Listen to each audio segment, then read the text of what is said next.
Hello there ladies and gentlemen, welcome to CQ's first YouTube video. So I will cover up all the basics of science in some parts, so this one is part 1. Let's begin. Now let's just be very basic from start. What is science? Science is the study of the natural world or physical universe. It is the knowledge of anything that can be proved by experiments. Next one is scientists. Scientists are people who study science. They use observation, experimentation, and theory to collect facts and learn a subject. Here's a quick rapid-fire fact. Did you know? The term scientists was coined by William Well. Next up is what is a laboratory. A laboratory or lab, in short, is a building or a part of a building fitted with scientific equipment. Scientists do experiments in labs. Next up is atoms.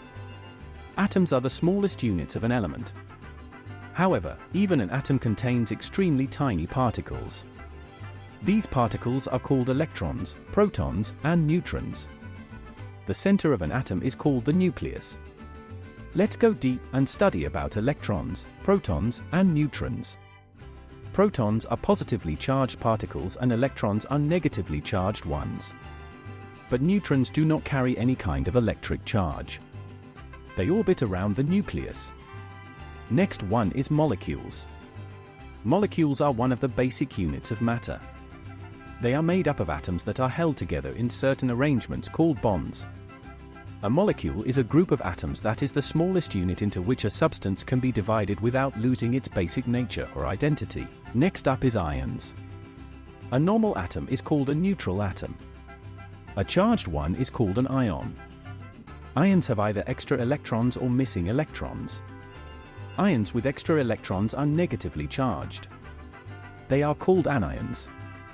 Ions with missing electrons are positively charged. They are called cations. Next is isotopes. Isotopes are the different forms of the same element. The atom of the isotopes have the same number of protons, but they differ in the number of neutrons. For example, the isotopes of oxygen, 16, oxygen are 17, and oxygen are 18, where the number refers to the number of protons and neutrons in the nucleus. A quick-fire rapid fact. Did you know? Hippocrates is known as the father of medicine. He was a Greek philosopher and physician. Next up is force. Force is a push or pull.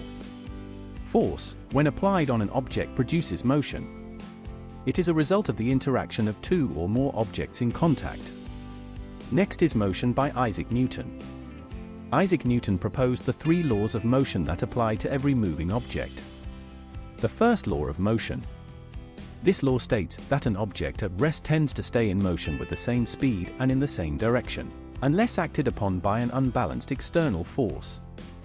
Second law. Newton's second law of motion states that if force is applied to an object, the object will accelerate in the direction of the force. This acceleration is directly proportional to the force and inversely proportional to the mass of the object. Newton's third law of motion states that force occurs in pairs and the two forces are equal in magnitude and opposite in direction. It means that to every action there is an equal and opposite reaction. Next is speed.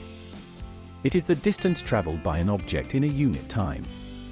For example, the speed of a car may be 80 km per hour. Next is velocity. Velocity is the speed of an object along with the direction of its motions.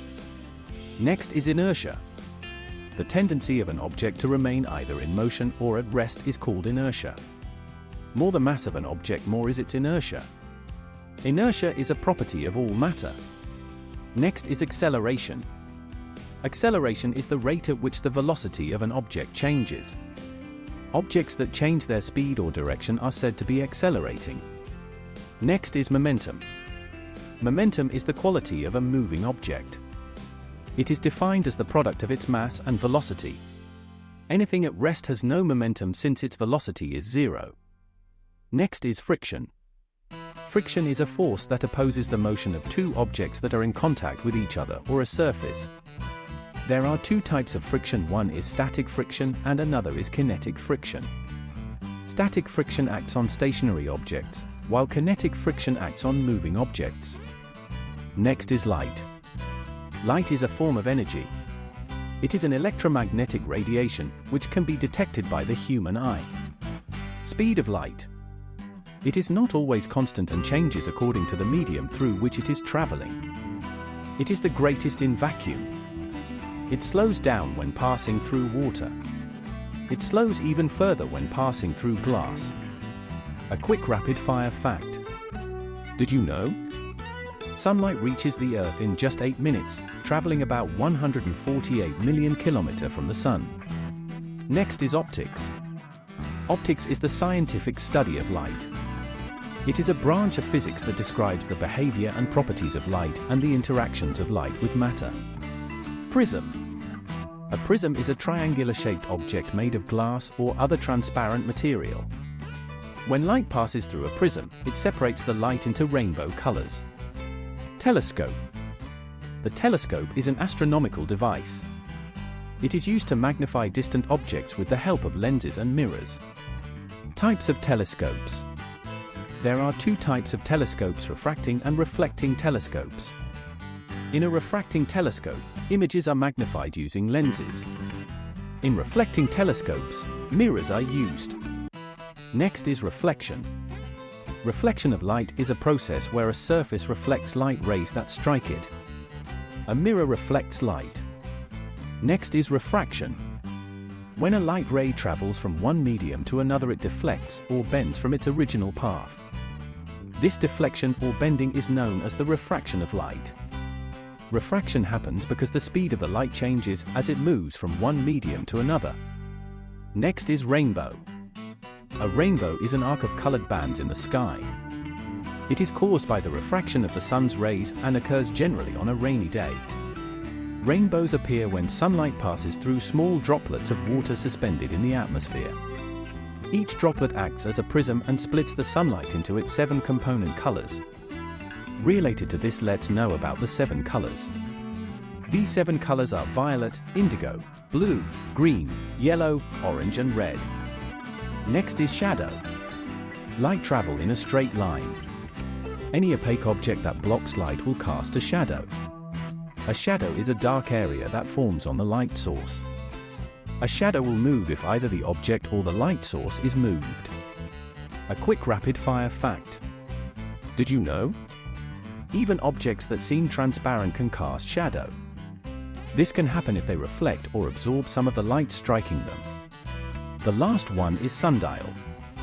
Shadows caused by the sun can be used to tell the time. The instrument that measures time using the sun's shadow is known as a sundial. There are a lot more to cover. See you in the part 2 video. Just click here to watch and enjoy more.